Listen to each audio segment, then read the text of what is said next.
Welcome to Sliders and Wings, a podcast about the TV show Sliders and the TV show Wings and all the other forgotten shows of the 90s. I'm Valerie Temple. And I'm Rachel Cox. Hi, Rachel. How are you doing? Oh, good. It snowed here. I don't know, like 8 inches or something. Did it snow there? Oh, yeah. It's so snowy, and it's been really, really snowy for 2 weeks now. Oh, it's been snowing a lot. When it snows in Cleveland, I can no longer pretend to myself that I'm the only pedestrian in the entire city. When it's nice and sunny out, I'm like, other people have been walking down this street in the past 2 weeks. But when you're walking down a street and there's not even any footprints in the snow, and it has been 2 feet of snow for 2 weeks, you can no longer kid yourself. Now I know the truth. And you're just walking around on virgin snow everywhere you go. Like, everywhere. Post-apocalyptic. Pretty much. I was walking down the street the other day and some guy asked me if I wanted a ride. He stopped his car. I was like, no, man, I'm cool. So it snowed once a couple weeks ago for a few inches, and then this time about 8 inches. So for us, that was a lot. I mean, there was one winter here 2 or 3 years ago where we didn't snow once. Cleveland is known for its snow. They have the lake effect. Oh, yeah. Lake Erie.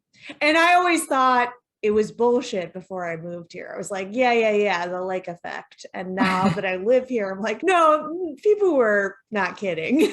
Snow falling on bodies of water is so weird. It just falls in and melts. Yeah. I guess so.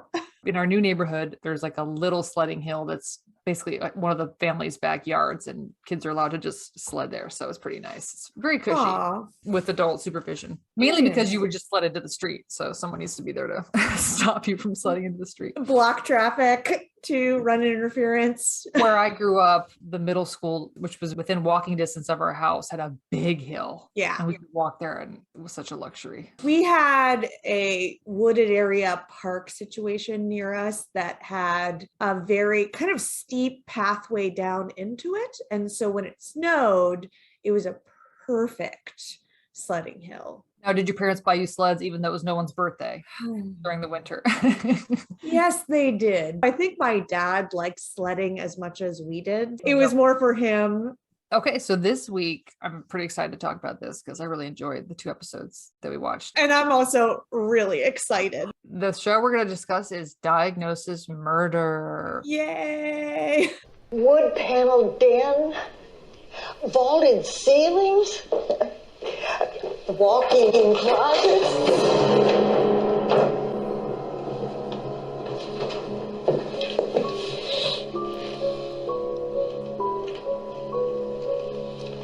Dead.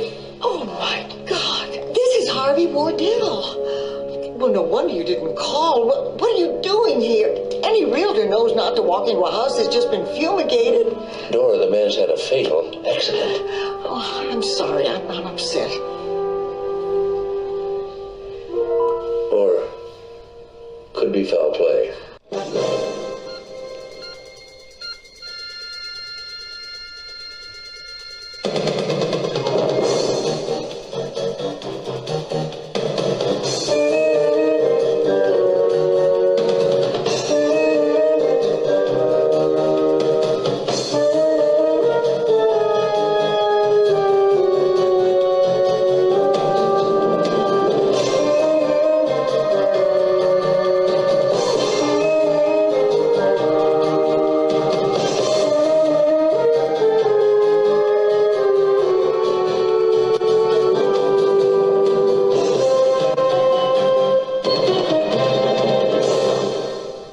Was a bunch of people sitting in a conference room going, can we make a Murder, She Wrote, but for Dick Van Dyke? Pretty much. It came after Murder, She Wrote, which started in the 80s. And this was 93 to a long time, to 2001. It made it to the 2000s. Yeah, I think the final TV movie was in 2002, which I can't believe. And I also did not even know that Scott Baio was in it. I had no idea either, but I think he was only in a couple seasons, like the first 3 or something. Okay, just a simple description. Diagnosis Murder is an American action, comedy, mystery, medical, crime drama. It's got it all. There's no game show part. Oh. Crime drama television series starring Dick Van Dyke as Dr. Mark Sloan, a medical doctor who solves crimes with the help of his son Steve, a homicide detective. Such a coincidence. Played by Van Dyke's real life son Barry. I didn't know that. You couldn't tell? I don't think they look alike. That's my accent corner, is that I think their voices sound exactly the same. Oh. Dick Van Dyke is very goofy looking, but his son is very like traditionally handsome. That's true. Yes. The series began as a spin-off of Jake and the Fat Man. Which is my favorite TV show title of all time. Jake and the Fat Man. Is that from the 80s? It is from the 80s. Okay, so it won't be on our list. It became a series of 3 television films and then a weekly television series that debuted on CBS Natch on October 29th, 1993. The series struggled at first and was almost canceled at the end of the second season, but it returned as a mid-season replacement in the third season and was regularly renewed thereafter. 178 episodes were made in the 8 seasons on CBS, and then there's also 2 more TV movies that aired after the series was canceled in 2001. That's a lot of Diagnosis Murder. Yeah, and Dick Van Dyke said that the series never got a full season commitment ever in the entire time it was on TV. It was always just renewed for like a few episodes at a time. Oh, so the doctor, this is stuff I didn't know from just the 2 episodes we saw. He's a former United States Army doctor who served in a MASH unit. And then after the service ended, he became a renowned physician and consults with the local police, but he can't resist a good mystery or a friend in need. Nope, you can't. This is very much of the ilk of Father Dowling Mysteries, where it's just someone with a totally inappropriate job solving mysteries for no reason. There's no reason this person should be doing this. And just allowed to interview all the witnesses and look at evidence. I thought the premise of the show was maybe that he was the medical examiner. That was my assumption. That would make sense. No, he's just a busybody. And the logo for Diagnosis Murder, the R on murder is turned into an RX. Yep. Very clever. Well, not really. I mean, like, it's not about a pharmacist. That's true. That's a good point. If it had like a caduceus or something. Yeah. Oh. Do you know what a caduceus is? I do know what the caduceus is. I didn't. I did not know how to pronounce that word though. So good on you. I'm guessing. Okay. Okay. So the first episode we watched the one about the rock star. The pop star, yeah. I think it's called Shonda's Song. Did you recognize who played Shonda? I absolutely did. From 16 Candles. Basically the date rape victim from 16 Candles. She plays a rock star who is being stalked, I guess. I didn't give it my full attention when I was watching it, but I was very confused because she's being stalked. Also at the same time, she just like can't get her shit together. What was really funny is that the first scene, she's at a concert and then she's about to start singing and she gets a note from him and she faints. And then they hustle her off stage and they cancel the concert and then they go outside and it's like 12 o'clock noon. I feel middle of the day concert indoors. I feel like this show made a lot of low budge choices that kind of fits. In the end, it turns out that she killed her backup singer who was actually the real singer because her voice was ruined. Yeah, she got polyps removed. She still left. Yeah, I don't know. She killed her to stop her from leaving, but now she's dead. She's this rock star who, for the entire episode, we think she's being stalked, but she's actually paid this guy to basically pretend to stalk her as like a diversion so that when she murders someone, you can blame it on the stalker. How did she then murder him? I don't know. It's not clarified. Then there's this subplot where the hospital administrator, who's like this Jewish caricature. Every time he came on camera, I just thought he seemed like a Fred Armisen character. It is a thing where like hospital administrators are always obsessed with money. He was obsessed with Shonda building a new wing of the hospital. Since Shonda is famous and rich, he sees this as an opportunity to get her to give money to the hospital. There was a similar character on Scrubs who was the evil hospital administrator. That guy also got written out of the show pretty early on. It said in the trivia that he got cut from the show because Dick Van Dyke thought that the show only needed one comedian. And I was like, that guy was supposed to be a comedian? He was too funny. He was competing with Dick. So funny. Speaking of funny, the whole rock milieu that the show builds was super hilarious to me. Yeah, what was the name of the drummer? It was something funny. I think the drummer's name is Magic Mike.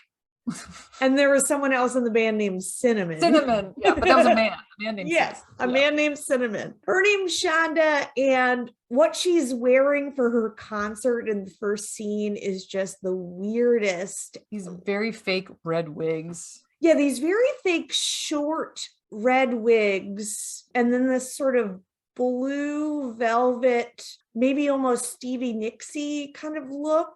It didn't scream rock star to me. You hear a snippet of a song, and that actually did seem like a heart song or something comparable from that era. And I thought, oh, this kind of works. Although at one point in the episode, they refer to her as the femme fatale of funk. They just had a thesaurus open for music synonyms. Leave it to an old person show to like completely confuse rock for funk. They're like, that's the same thing. That's the same genre, right? Funk, rock, whatever. It's not polka, and that's what's important. That's correct. So that one was pretty funny, but then you sent me the link to the one where Betty White is the guest, and that one was very funny. Oh, it was because of wonderful. Betty White, in honor of Betty White. I was Googling, does Betty White speak Finnish? I know, because she was truly speaking I think it was Finnish. made up. It had to be made up. She was selling it. She's a professional. And she looks exactly the way she did on Golden Girls. She's wearing a skirt suit, and she plays his sister. And she's unlikable. She's kind of annoying. I was telling him to stand up straight. And She says stand up straight so much that her parrot that she has also says stand up straight. Right. And she shows up. He's just like, oh, hi. She's like, can I stay with you? And he's like, okay. You don't understand if he knew she was coming or what. The joke is basically that a murder takes place in her new house that she's bought. I mean, she's fabulously wealthy for a realtor. She's just Right. the richest realtor in the entire state of California. Is she a realtor or was she a travel agent? Oh, sorry, travel agent. Yeah, she's a travel agent. And this show doesn't understand what realty is, because No. she purchases the house and then is just endlessly hounding the realtors who helped her buy the house about like all the repairs she needs in the house. That's not what realtors do. Unless she's trying to get her money back. That's what your final walkthrough is for. Exactly. That's what you do before you buy the house. Was it different in the 80s or 90s? Maybe. I don't think so. I don't think so. The show completely misunderstands musicians. Why wouldn't they completely misunderstand realtors and travel agents? Yeah. They're just like, if it fits with the plot, let's do it. She goes to spend one night with her brother, and then the next day goes to get her new house, which is being fumigated. So that's why she couldn't stay there the first night. And when they get there, they find her realtor there dead. Dead So in the closet. he is basically trying to solve this murder mystery so he can get her out of his house and not being his guest anymore as quick as possible. That's a very clear motivation and connection to the crime. He was there when they discovered the body, and he wants to get his sister out of his house. So I understand why he's on that case. The Shonda one, he treats her when she comes into the hospital when she's fainted, and somehow gets a hospital room, and she's there, it seems like, for hours, even though she truly just fainted. And then later on, she skins her knee evading a car that is trying to run them over, and he's just such a busybody that, you know. Oh, he tells her to come stay at his house. Yeah, it's really weird. He contrives this really weird plan where he's like, well, this stalker is constantly on your tail. Why don't I have my son Barry stay in your hospital room overnight as your stand-in? I don't know how that would work. And you come stay at my house. It was a trap he had laid. The Betty White episode was a lot clearer and easier to follow and funnier. Yeah, it was funny because she just kept annoying everybody. But then towards the end, she helped him. She solved the crime because she said something about how if you're in a house that you're not familiar with, it's really hard to turn on the lights in the dark. That's what I figured. The other realtor had killed him because she walked in and she had supposedly never been there before, but she knew where the lights were. And that was a really stupid reason to kill someone. She was jealous because he was sleeping with other people. So I killed him. Betty White kept taking calls from someone in Finland, and she would be like, Head, who God? Who did it, God? Yes, that was good. Oh, thanks. Finnish is an orphan language. It's not related to any other languages that are still spoken. Finnish and Korean are two of them. All the other related languages died out. Wow. I read one book in linguistics when I was 22. This is the stuff I've retained. It was worth it. Swedish, Danish, and Norwegian are kind of not separate languages. They're mutually intelligible, I guess. They're related. They're siblings or ancestors. The Vikings were just making their rounds all over there. And then Finnish is just all alone. With the Laplanders. Oh, Rachel's got her own accent corner. Laplanders. Laplanders. Well, it reminded me of her character Rose from Golden Girls, because wasn't she supposed to be from... She's supposed to be from St. Olaf in Minnesota, and they were all Swedish, right? They were all Swedish. She was wonderful. The way she played it was really funny. She played it very deadpan, I guess. She was very good at being a mean old lady who you don't know she's being mean right away. She says something really mean to you in a sweet voice. Oh dear, this looks so cheap. But she's saying it to you so nice that you're hey. The other crazy part of the show is that there's 2 doctors that work with Dr. Sloan, and he just tells them to go investigate murder stuff. And they're like, okay, I guess maybe there's residents or something, but they just do whatever he says. Them being involved in the investigations makes no sense. They don't get paid for that. At one point in the Shonda episode, Dick Van Dyke tells the lady doctor, go find this roadie named blah, blah, blah. And she was like, sure. They really seem like they're really itching for extra work. But then after Dick Van Dyke leaves, she's like, what's a roadie? And I'm like, so you don't even know what a roadie is. And he just says this guy's first name. Find roadie Tom. Okay, that'll be easy to do. But she does. She succeeds in her task. I am on a website called 7 Fascinating Facts About Diagnosis Murder. There are actually quite a few fascinating facts about this show. I have them all. I'm itching to talk about all of them. It exists in the same fictional universe as Monk.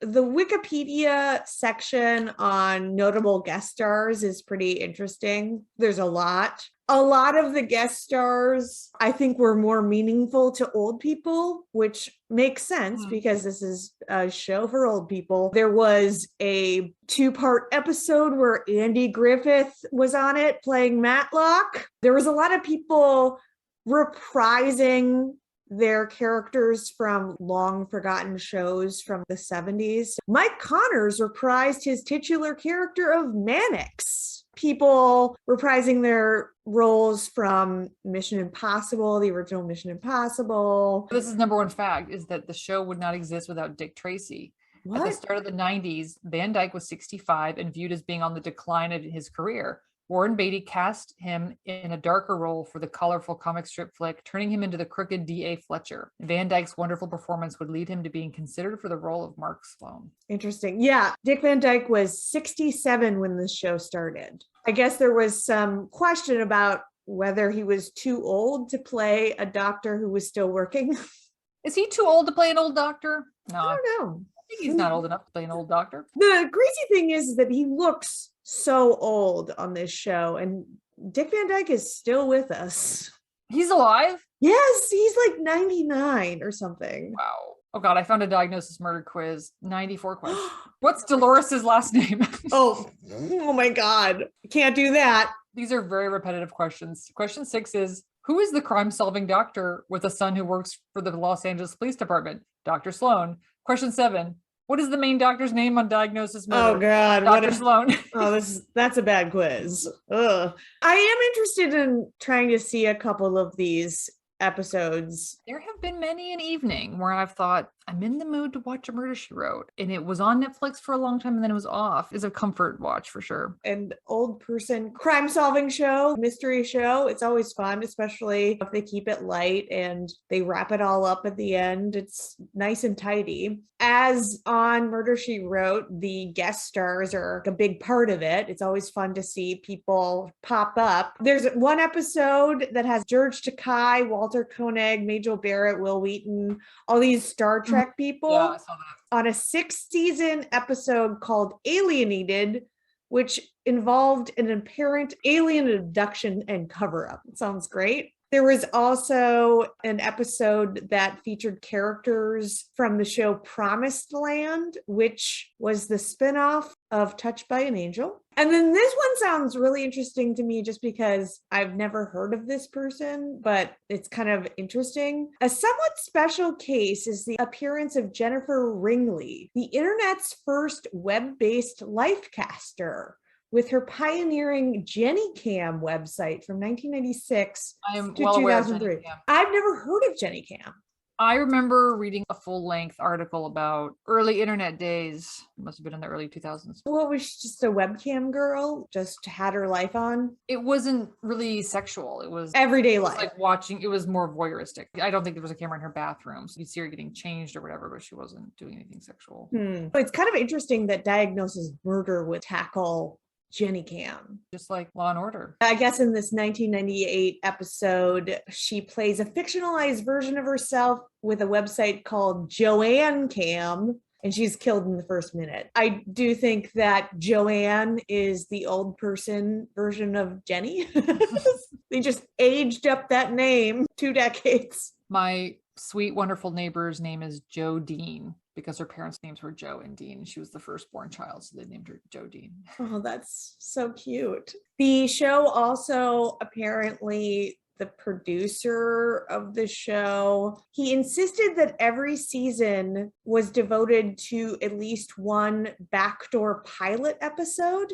So every season had one episode that they were trying to spin it off into its own series. And how would they gauge that? They think if some episode had great ratings, that would mean it was good enough to have its own show? I think so. I think that's how it works. I guess you'd see the promos and be like, ooh, that one looks good. I want to see that. Especially if there's like a guest star on it, it's a way to gauge whether or not that person does have draw. The first one was a backdoor pilot starring Delta Burke as Sister Michael, a crime-solving nun. And this is after Father Dowling Mysteries had already aired. After, yeah. Nice try. Couldn't make it work. I have to say, when I think nun, I don't immediately think Delta Burke.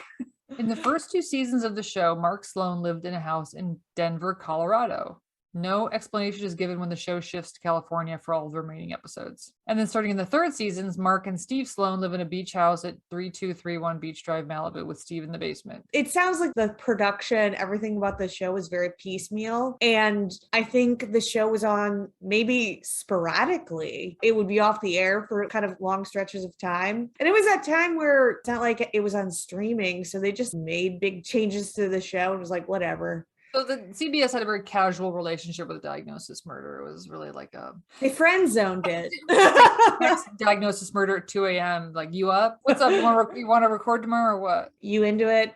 It's cool if you're not. It's cool if you're not. Whatever. Coincidentally, the woman it's her and Scott Baio as the 2 other doctors that help him out. I sort of deduced that there's supposed to be some sort of romantic... Yeah, well, they won't they, yeah. To me, all of those scenes did not work. I was like, they have no chemistry. They have this little banter back and forth. I'm like, no, not working. But someone would look like Scott Baio, like look clearly Italian-American, has like a strong New York accent, and his name is like, hello, I'm Dr. Morris. Yeah, exactly. Hello, I'm Dr. Jonah Morris. Her name is obviously Castagaletti or whatever. So she is familiar to me because she was on a soap.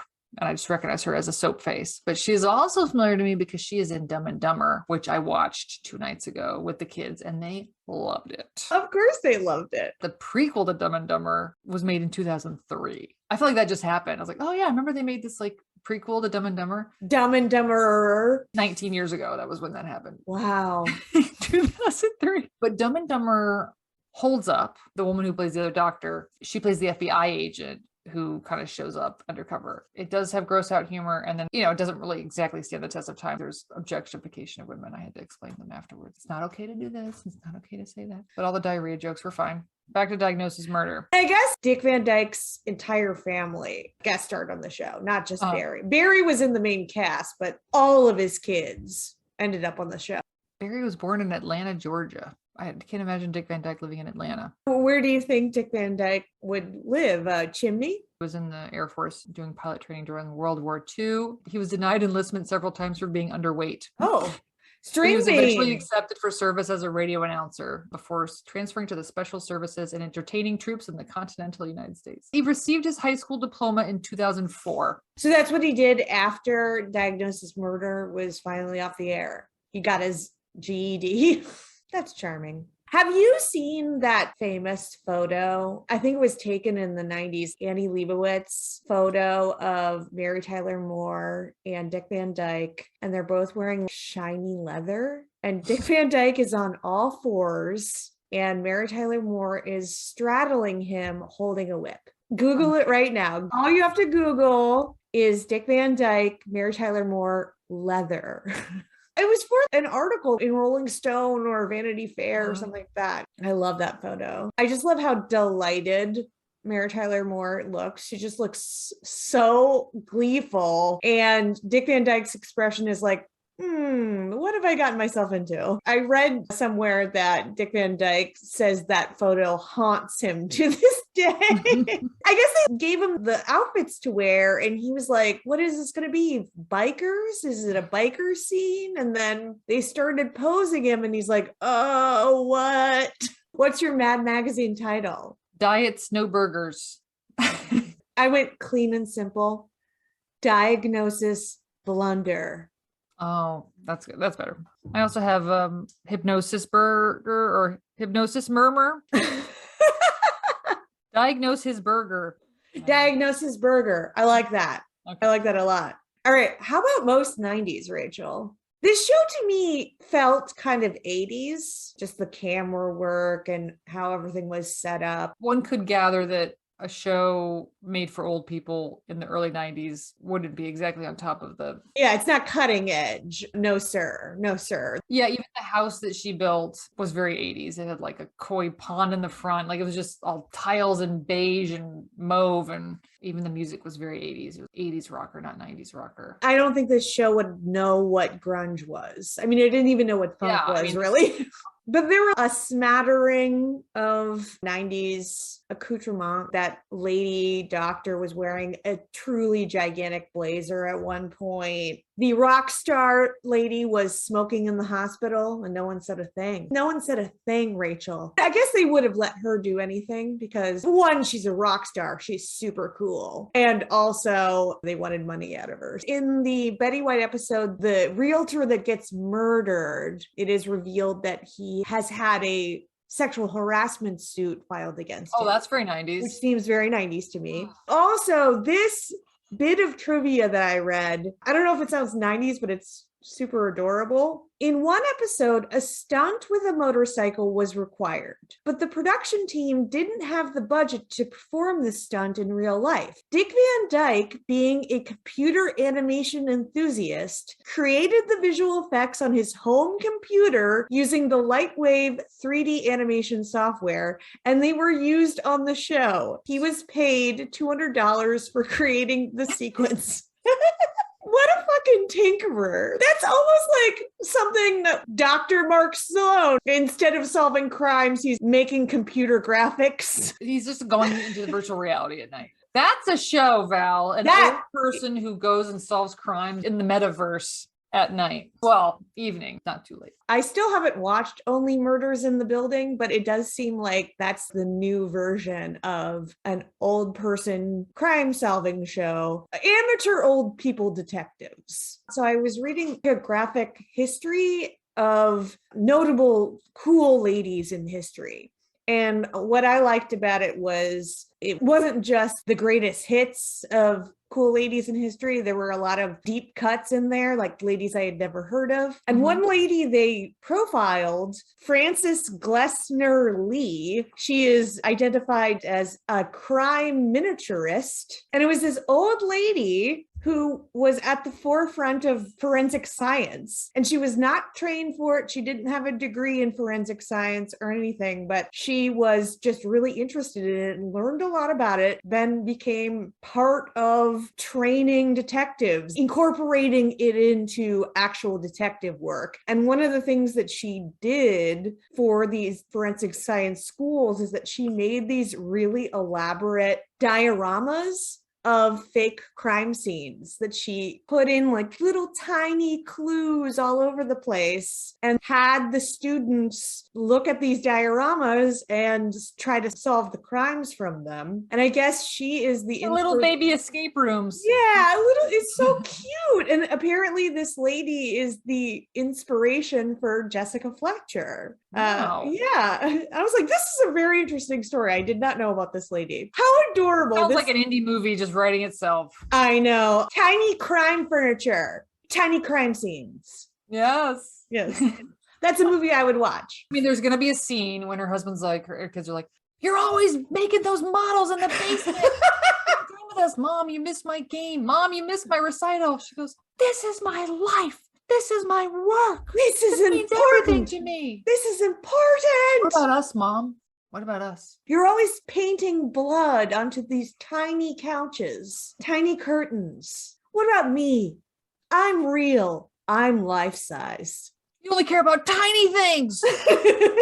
That's going to be a blockbuster. Do you have anything else to say about Diagnosis Murder? I did enjoy watching that, although I did think it was a little shoddy. Where do you think it is on the spectrum of old people crime shows, old people amateur detective shows? Murder, She Wrote, I think, is top dog. And then this probably edges out Father Dowling Mysteries. I have a lot of discombobulated thoughts about murder mysteries that I've never really Expressed. made cohesive, because I've read, as I've probably said, every Hercule Poirot Agatha Christie novel. And what I like about those is that you could solve it should you choose to. You're supposed to have all the information. I really don't like it when some information is pulled out that's unknown to the viewer. I guess there's some people that just want to read a mystery and just have it revealed and they don't like care about solving it. You like the breadcrumbs where But I don't if actually you try to solve it. I don't really try. I like Knives Out. I thought that was a good twist that was very elaborate. And I just don't think it's possible to have a weekly show with a decent, I guess Hercule Poirot is stupid like that too. He's not hired for all these crimes. He just hangs out and shows up and they happen near him. This complaint that you have really reminds me of the rant that Kathy Bates delivers in Misery about chapter plays. She's talking about movie serials and how they would go every week to watch what she referred to as a chapter play, but it was just a movie serial. And every week, the heroes would be in some sort of situation that looked like they couldn't get out of. And then next week, they would be rescued by something that wasn't in the scene before. And she's like, that's not fair. I think they'd have them on in the morning. Buck Rogers, it would be like a TV show almost. You'd be watching these episodes, but you'd be going to the movie to see them. And she was infuriated by the lack of integrity in the storytelling. I think the Murder, She Wrote and Diagnosis Murder probably qualify as cozy mysteries, which, as you know, are a new genre of mysteries that are all about being cozy and living in a little cottage or like a vacation area, feeling very cozy and safe, but also there's a murder. And I think that in that sense, that Diagnosis Murder and Murder, She Wrote are great. You can't look at them as like a real murder. You look at it like a cute little puzzly happenstance, and we need to like figure out, they shouldn't be so high stakes. They should be lower stakes, but there's like little puzzles. It really seems like this is what these people do instead of a crossword puzzle. They're like, well, I'm just going to solve a murder. This is fun. And they never seem like they're in peril, or even if they are threatened in some way, it never seems real. These Diagnosis Murder episodes we saw, the last scenes were pretty funny to me because it's just Dick Van Dyke monologue where he wraps up everything. It's a lot of little clues he's put together, and you kind of get overwhelmed with what he's saying that you're like, okay, I guess that is what happened. Agatha Christie invented that, the whole get everyone in a room and explain what happened. It works. Have you seen the trailer for Death on the Nile? It's funny because I think that Gal Gadot is one of our worst actresses out there. But since I have read Death on the Nile, I know some things. Gadot. Yes, Gadot. I know that she might not have that much screen time. I'm okay with seeing the movie. Like, I don't have to deal with her acting for too long. I think that when I first heard of her, I must have misunderstood what I was hearing. And I thought she was some sort of wrestler or something. I was like, oh, they've hired this big, beefy Israeli army lady wrestler person to be Wonder Woman. And that's cool because she actually looks like she could actually kick someone's butt. And then I saw the movie and I was like, what? I mean, she's super beautiful, very gorgeous, but she cannot act. She is so wooden. I hated in the first Wonder Woman, the final scene is her fighting against who she finds out is her father, who's, of course, Mars/Ares. And this is obviously partly why I don't like superhero movies, is that there's two supernatural beings and they're fighting, and you are only going by visual cues and emotional reactions as to what they are doing. They're making stuff up. You don't know what they're doing. You've not been given any kind of rules or logic for who can do what. And you kind of just go, "Oh, whatever." It hits a point where like one of them does it harder, tries harder, I guess, and then kills the other one. None of this means anything. This is how I feel when I watch movies about sports. Here's a football game. I'm like, I don't know. All I'm paying attention to is the reactions. It is true in the same way that that's what sports are. Who can say why that one threw it harder or whatever? But like, you know the rules of the game. Here it's just like magic blue balls flying at each other until one of them actually just gets knocked down. So stupid. Did you see Gilded Age? Not yet. I didn't realize how much it would be like Downton Abbey. It's like Downton Abbey, New York. The acting, the styling, the pacing, the staging. And I watched it with Greg and we got 40 minutes into it. And then Greg was so excited. He got to see one man put on another man's pair of pants. Wow. Finally. He's like, this is what he lives for. Yeah, he was waiting putting for on it. another man's pants for him. Because this man can't be bothered to bend down and put his pants on. I do have a recommendation for Greg. Aaron and I watched a movie called The Hard Way. And I know that Greg loves fun 90s trash. Is that right? Yeah.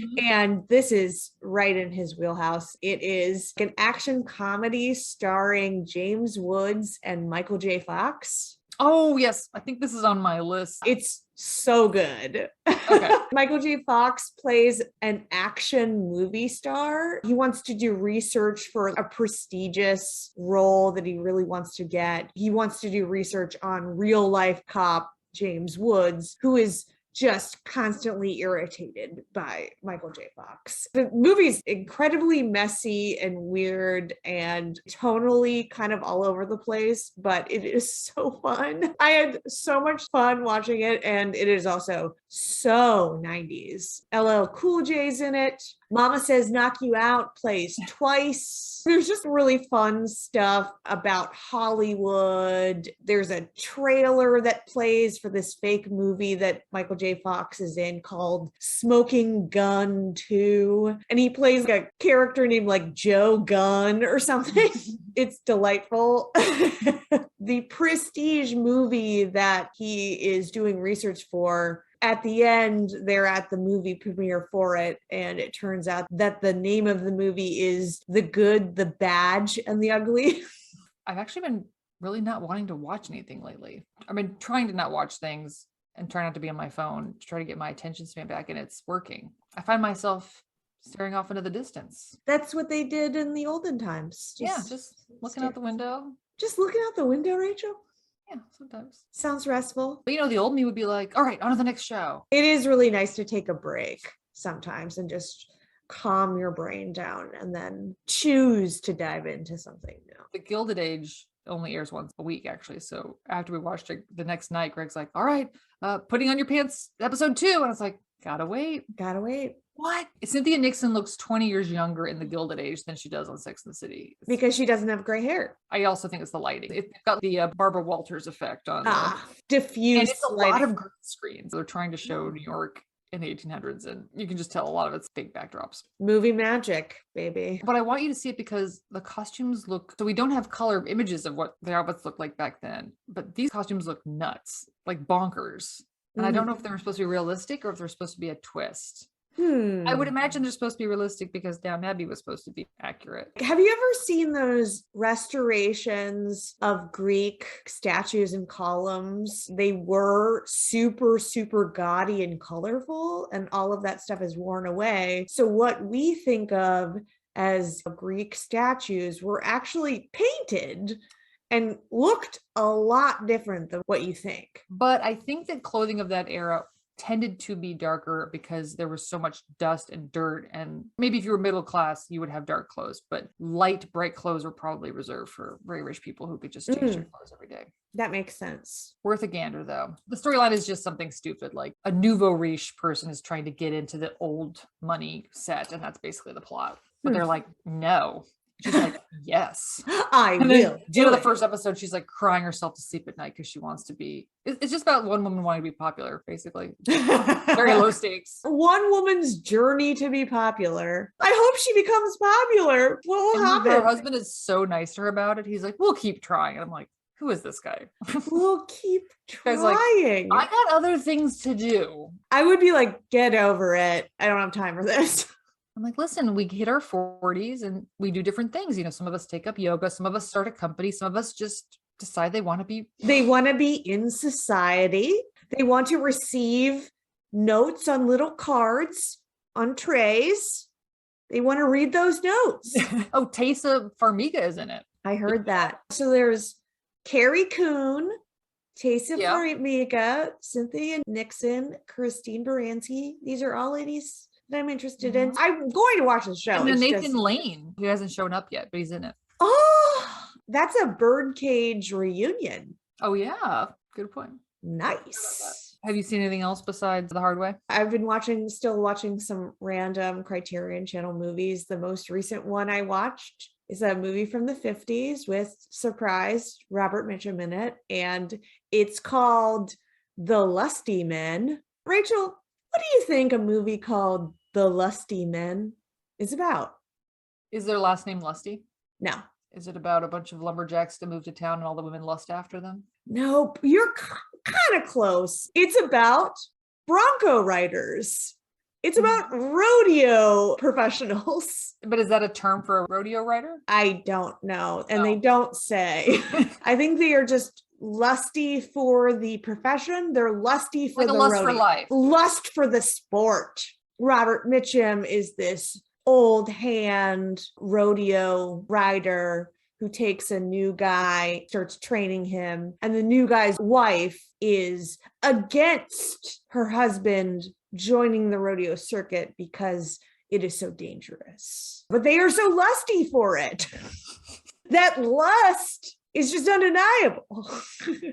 Oscar's been watching these really stupid YouTube videos. It's not really what I would consider harmful to kids. It's just who can stay in the kitchen the longest wins $1,000. Challenges and pranks, completely mindless. And so I'm trying to think of things I can watch to him that maybe could somehow be educational. And I thought of M. Night Shyamalan's The Village because there's no sex in it. There's no dirty words in it. There's like spooky, scary stuff, but nothing really. I was just doing some Googling on it to just refresh myself whether this would be something that, because I thought it'd be interesting. I don't know, like you're 7, you've never seen like a twist in a movie before. You might be like, what? And the original review on RogerEbert.com is a 1 star and he just spoiled it. Woo, he hated that movie. Roger Ebert actually wrote it. It gave me pause. I remember liking that movie a lot. I never saw it, but I think it was because it got so lambasted. And also the twist got spoiled right away. I knew what the twist was and it did seem dumb. I think the whole movie leads up to the twist. So if you already know the twist, you're like, well, this is boring.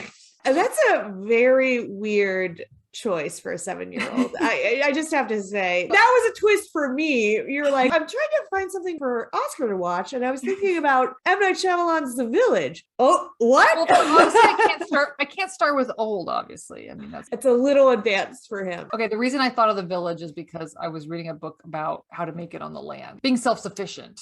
And that led me to think of The Village. Me, for a 7-year-old, I'm always recommending Anne of Green Gables or like have them watch The Goonies. I don't know.